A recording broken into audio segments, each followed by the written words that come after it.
Weather stations on or near opencast sites have been established. They measure and record rainfall, wind velocity and atmospheric pressure as an aid to the control of site operations.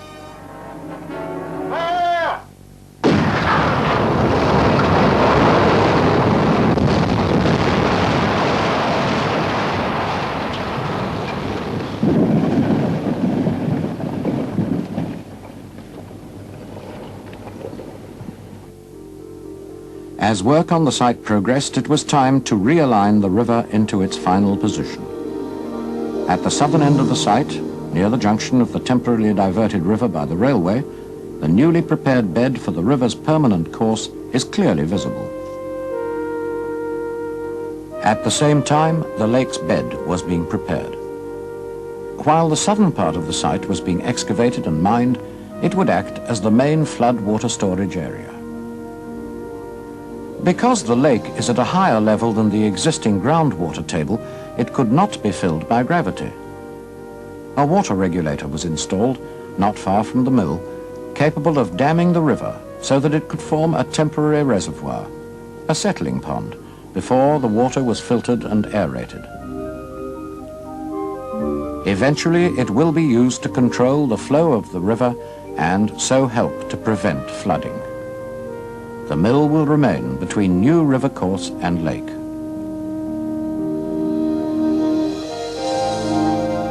With Killamarsh in the distance, work went on.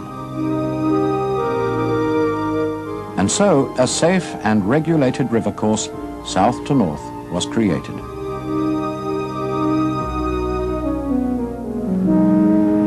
A major problem in constructing a lake in a former opencast site is to make it leak-proof, especially if the site is underlain by old mine workings.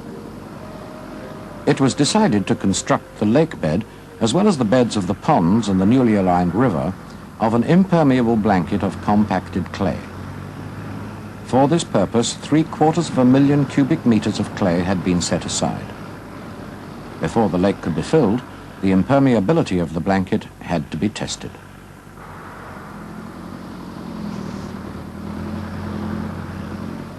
Totally pollution-free water in the river could not be guaranteed, so water for the lake and other water sport areas had to be obtained from elsewhere. It was pumped from the Moss Brook near Eckington, 2 kilometers from the site.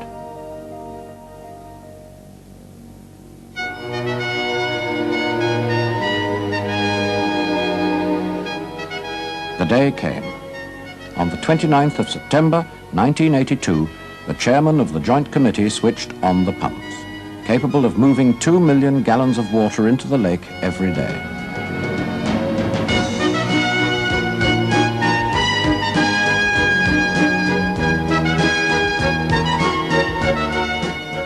When completed, the lake will hold 270 million gallons of water.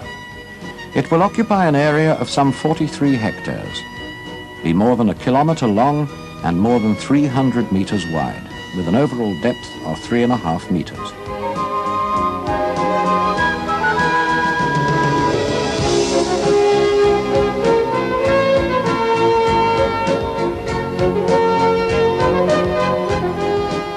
As work to restore the site and transform it into the country park continues, the final tons of coal are being won. Soon this area too, right on the edge of Killamarsh, will be restored.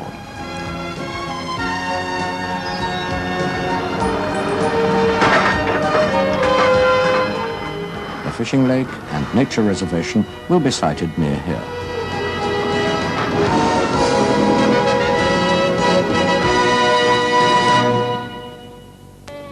While sheep graze in the north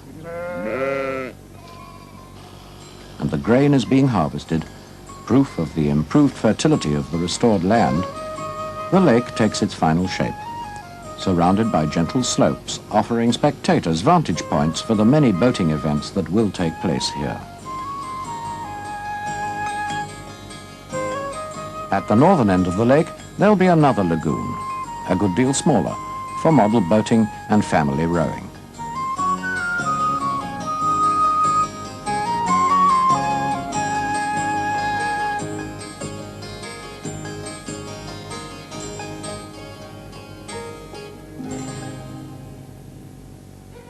Tree planting started in the autumn of 1978. Councillor Morgan Owen, then chairman of the Joint Committee, plants the first tree. Since then, 40 hectares have been planted, 150,000 trees in all.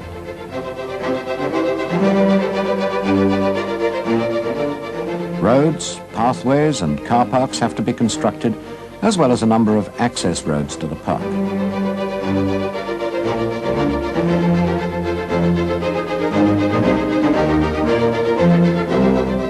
The slipways for the permanent water sports centre are laid. There will be a 1,000-metre rowing course with 6 lanes here. There will be facilities for sailing a variety of craft. At the southern end of the park, near Killamarsh, there'll be 2 further smaller lakes. Nearest the park's boundary, there'll be a fishing lake, already stocked with roach, bream, perch and pike. Even more stock will be added before fishing starts in the autumn of 1983.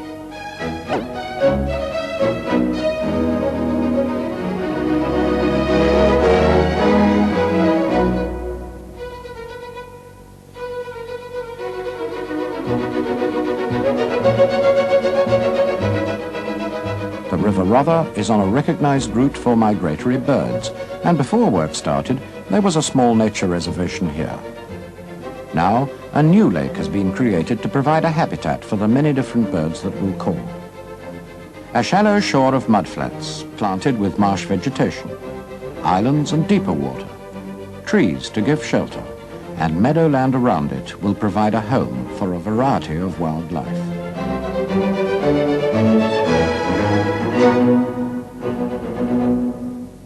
When the site has been fully developed, there'll also be a picnic area, 4 football pitches, a riding trail, camping and caravanning facilities, an 18-hole golf course, guided walks and nature trails, catering, and a ski slope, 20 meters high and 100 meters long. This whole development has been made possible by close cooperation between the National Coal Board and the local authorities. The nation has won its coal, and the many visitors to the country park will be secure in their recreation and pleasure for many years to come.